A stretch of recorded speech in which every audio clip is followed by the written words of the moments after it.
Hello and welcome to LoreDive, where we look into and analyze the stories behind all of our favorite video games. Today we're going back into the Auric chapters for Dead by Daylight, and looking into the exploits of Dare Damsel Meg as she deals with adversity upon joining her high school track team. Slash tires? Sounds a bit extreme. Meg regrets showing Coach Jenny how fast she could run during phys ed class. She saw something she liked, asked Meg to run, and now she wants her to race at the state championships. From a virtual nobody to glorified jock almost overnight. New friends, bitter rivals, and rumors abound. Why Meg? Why does she get a free ticket? She never practiced, sucked up, or took diet pills to keep her weight in check. Why her? What makes her so special? The idea of a free ticket makes Meg laugh. No free ticket for her. She's always loved to run, just not in an organized way. And she's quite certain she put more hours into her passion than anyone else on the team. The team dresses Meg up in a bandit costume with black and white stripes like a criminal in a silent film. It's so stupid she wants to scream. Two team members argue over the costume and finally decide on dropping the cliché bandit look for a more contemporary supervillain costume. They make a mask and tell her to slash tires near the police station. Then they exchange anxious looks with one another. Sounds less like initiation and more like a way to get her off the team and into a prison cell.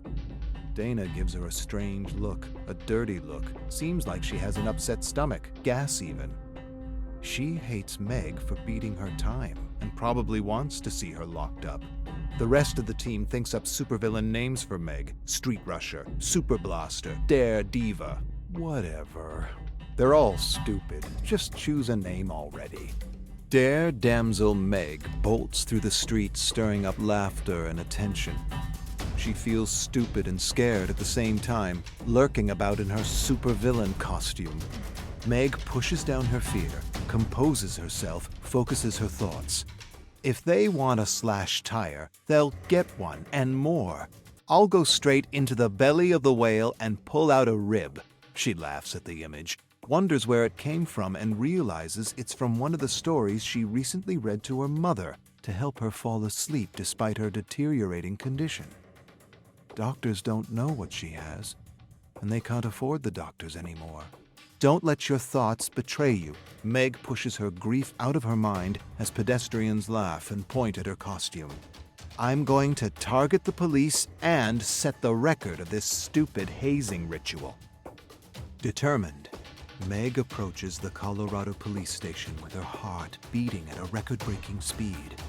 She kneels behind a cruiser, hesitates. Her hand trembles involuntarily. She's not used to breaking the law. She takes a deep, calming breath. First time for anything. Then, with a pocket knife, she slashes a tire, yanks a piece of rubber off, and backs away. Before the officers realize what's what, Meg's a bolt of lightning. Her heart's pounding in her throat. Her legs are a blur. The police give chase, but eat her dust. She returns to the team with a piece of slashed rubber and a new team record.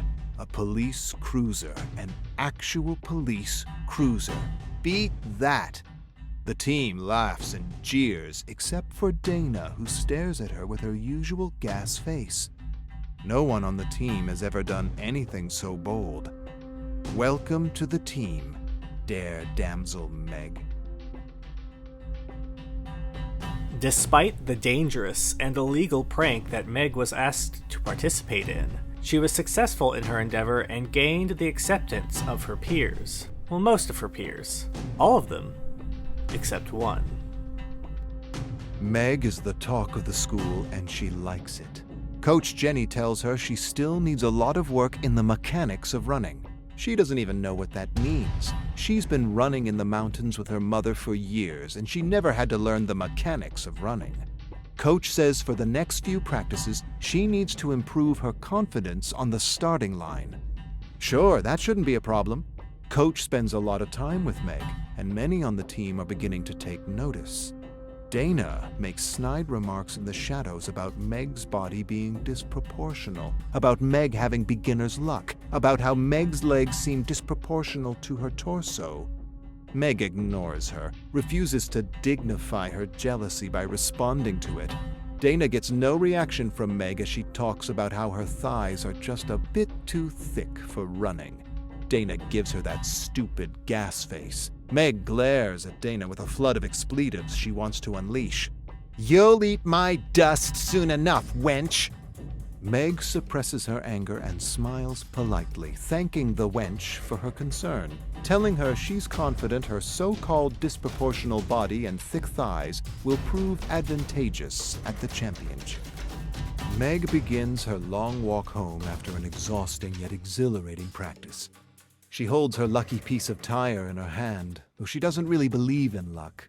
She hears her mom's voice rattle in her brain. "The only luck you get is the luck you make." And yet, the piece of tire kind of looks like a horseshoe. Coincidence? Probably. She admires her lucky slice of tire and starts when she hears a twig snap behind her.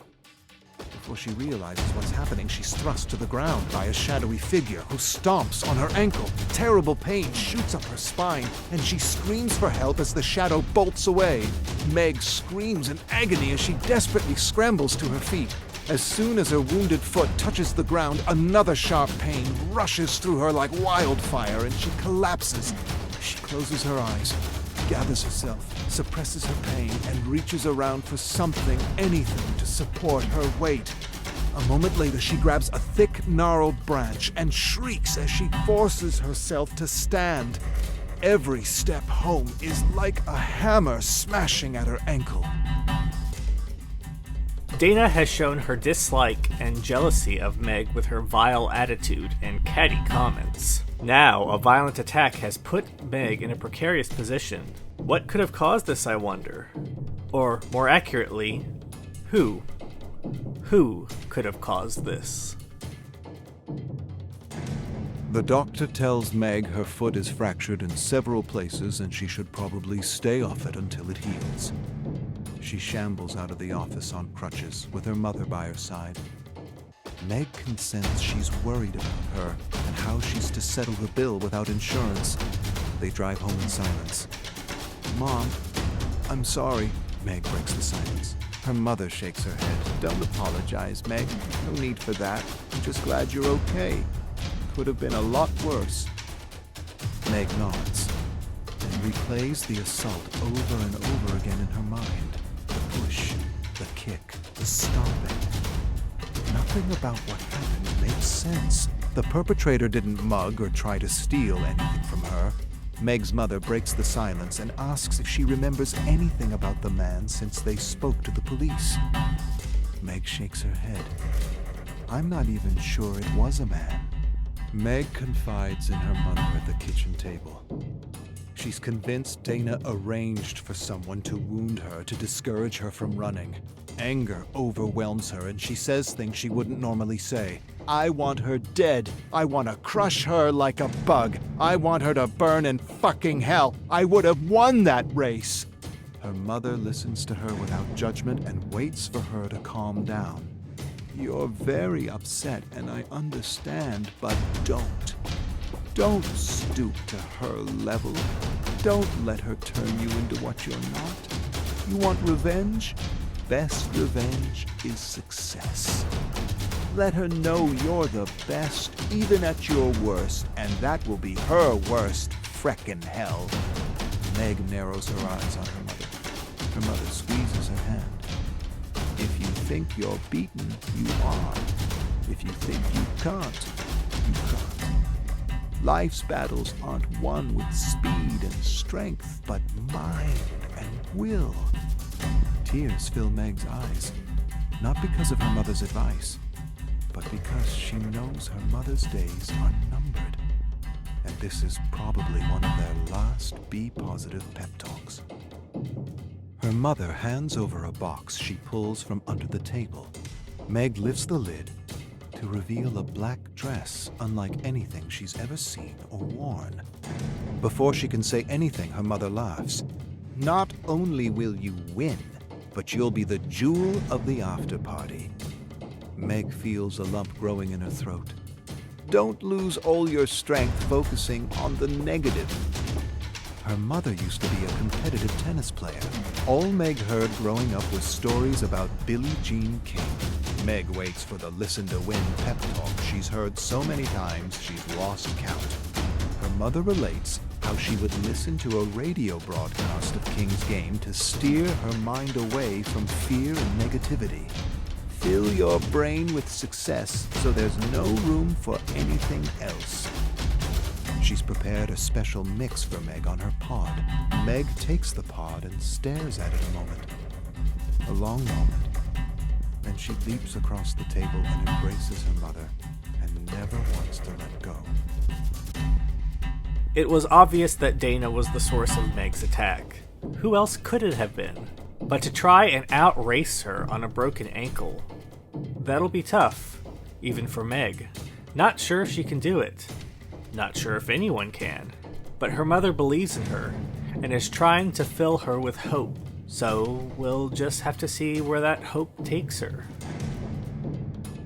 Meg listens to a radio broadcast as she enters school. Fastest runner ever. The buck-eyed bullet taking the gold at the Olympics despite every mental and physical obstacle leveled against him. She listens to the same broadcast over and over again. Fill your head with wind so there's no room for fear or doubt. Coach approaches Meg as she puts her pod down beside her. I heard a nasty rumor that Dana may have had something to do with your leg, and I've decided to pull her from the race. Meg shakes her head. Please, don't do that. I'm going to beat her, Coach, and I'm going to win. Coach's eyes widen. You're going to do what? You didn't just say you're going to win. You're not actually thinking of running on that foot. Meg hesitates, then lies. Doctor says it's fine and that it's just a little bruised. Coach touches the foot. Meg shrieks. She gives Meg a skeptical look, sighs, says nothing else, and leaves. Dare damsel Meg grabs her pod, raises the volume of the broadcast, and fills her mind with greatness as the buck-eyed bullet makes the dictator eat his dust.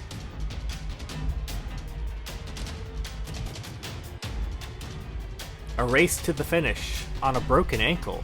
An exciting event with a spectacular end. While I would never, ever advise someone to do what Meg did, in the end it worked out for her. And Dana was left not just eating, but choking on her dust.